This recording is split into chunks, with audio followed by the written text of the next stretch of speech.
Vitor Irajá se junta a nós nesta edição de hoje do 360. Muito boa tarde, bem-vindo, meu caro.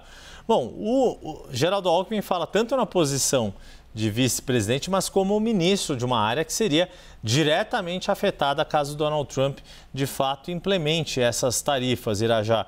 E aí, toda a cautela do governo brasileiro, mas se tem algo que prevalece, ou pelo menos que é uma das regras desse tipo de situação, é a reciprocidade. Como é que o governo poderia atuar caso de fato sejam implementadas essas tarifas bastante pesadas, de 25% em cima das importações de aço e alumínio, Irajá? Yuri, antes de qualquer coisa, muito boa tarde a você e a todos.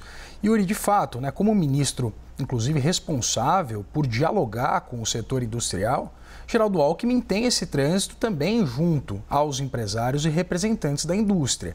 Então, de fato, essa posição mais ponderada, mais equilibrada, que inclusive vai bastante em linha com a própria posição do ministro da Fazenda, Fernando Haddad, que também disse hoje que o Brasil espera uma definição concreta do que será essa política de taxação dos Estados Unidos, do governo Donald Trump, em relação ao aço brasileiro, e em outros países também, mas mostra de fato essa convergência entre as duas falas, tanto de Haddad quanto de Alckmin, mostram essa estratégia do Brasil de se posicionar apenas quando tiver os dados de uma forma mais concreta, de entender de fato qual vai ser essa política engendrada pelo governo americano. Isso, Yuri, destoando um pouco daquilo que colocou o próprio presidente Lula na semana passada.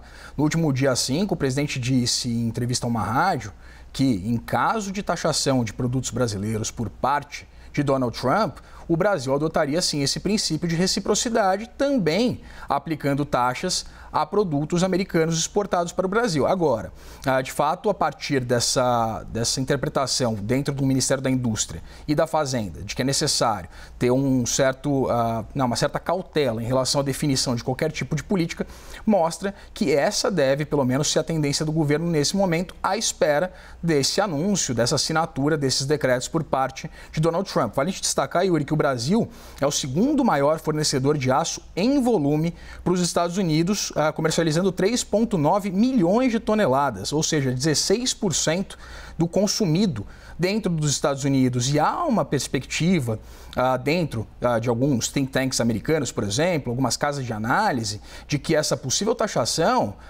poderia, inclusive, ter o efeito contrário, ou seja, não impulsionar o mercado siderúrgico nos Estados Unidos, mas sim impactar negativamente, por exemplo, a construção civil e outras atividades que dependam desses insumos. O que a gente acompanhou hoje, de fato, foi um dia de bastante volatilidade, por exemplo, também no mercado, com as empresas que seriam as mais impactadas por essas políticas, essa taxação de 25%, que pode ser adotada pelos Estados Unidos. Agora, de fato, o governo mostra que está esperando alguma definição mais concreta para tomar algum tipo de atitude. Isso está muito claro na fala de Geraldo Alckmin e também de Fernando Haddad, que inclusive já tinha negado uma resposta que foi aventada de que o governo brasileiro poderia, por exemplo, taxar as Big Techs, a operação dessas empresas de tecnologia aqui no Brasil. Então, nesse momento, apesar das falas de Lula naquela entrevista